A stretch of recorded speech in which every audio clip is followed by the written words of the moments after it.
Standard 9, Subject Geography, Chapter number 5, Precipitation. In areas of heavy rainfall,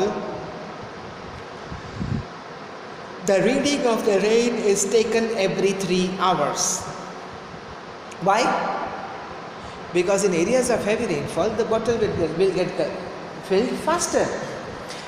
And if the water spills from the bottle, it overflows and they will not be able to come to know the exact measurement of the rainfall. So in areas of heavy rainfall, the reading is taken every 3 hours. The measuring jar reads in millimeters. The gauge is kept in open ground on a 30 centimeter high flat mount. Hence, the rainwater is collected without any obstruction. The gauge is not kept on the ground. It is kept 30 centimeters above the ground on a high flat mount, so that the water gets collected without any obstruction.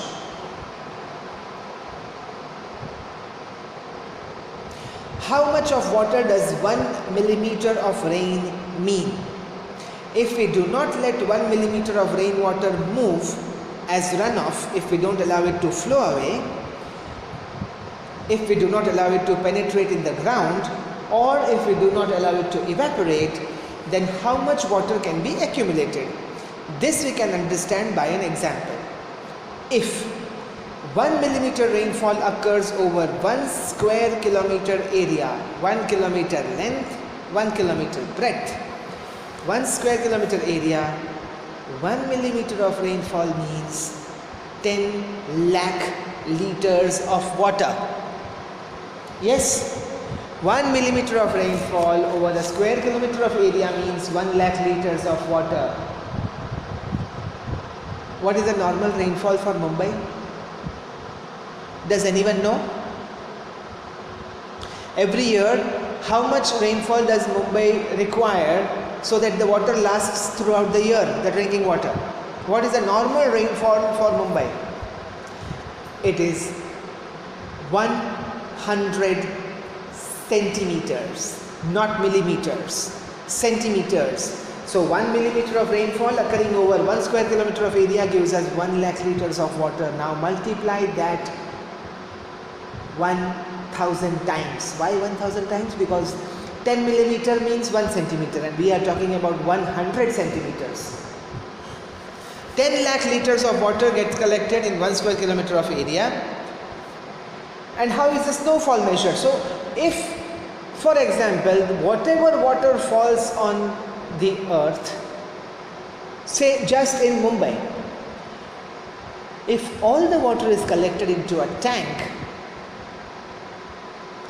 it will last for 10 to 15 years. It will quench the thirst. It will be sufficient to help the complete water supply of Mumbai for 10 to 15 years. How is the snowfall measured? Snowfall can also be measured with the help of rain gauge. For this, the container full of snow particles is heated carefully to melt the snow. Now this is the trick. When we want to measure the snowfall, the container has to be full of the snow particles.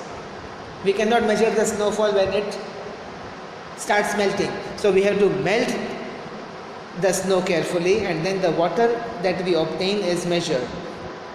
A layer of 120 millimeter of ice is equivalent to 10 millimeter of rainfall. So we need more snowfall if we want to compare it with the rainfall. 120 millimeter of ice is equivalent to 10 millimeter of rainfall.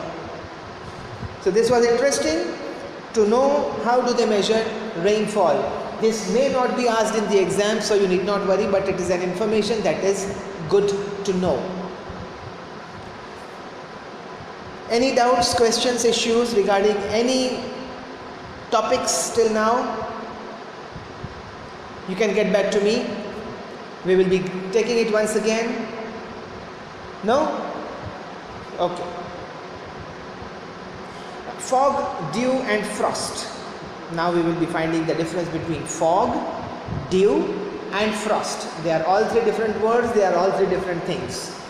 when the condensation or solidification of the water vapor in the atmosphere occurs near the Earth's surface, then we can see fog, dew or frost. The temperature of the layers of the air near the surface of the Earth reduces. As temperature reduces, water vapor in the air condenses. In this process, vapor turns into microscopic water particles that can be seen only under a microscope. They are so small we cannot see it with the naked eye, and such microscopic water particles float in the air. Because they are so small, they are lighter than air, so they float in the air. When the density of these droplets in the air increases, when the number of droplets in the air is so much that the air becomes thick and fog occurs. When moisture-laden air near the Earth's surface comes into contact with very cold objects, condensation of the water vapor takes place. Now the air is already having water vapor in it. It is already cold, but when it comes in contact with any cold surface, the condensation of the water vapor in the air happens. The water vapor turns into very small water droplets. These water droplets stick to the surface of the cold objects. You can see this phenomenon in the early morning. If you are able to wake up early morning and go into the fields, you can see such tiny water droplets getting collected on the leaves of the trees and the plants. This is called dew. So dew is the collection of small water droplets on the surfaces of cold objects because of the water vapor present in the air. If the temperature of the air is less than 0 degrees centigrade, if the air becomes colder than the freezing point, the water droplets stuck to the surfaces of the cold objects freeze. They turn into snow, they get iced. This frozen water droplet is called frost. The water droplet which has already got collected in the form of dew on the surface of the cold object, when it gets frozen, it is called as frost. Dew and frost occur on a large scale in winters. They are very common in winters.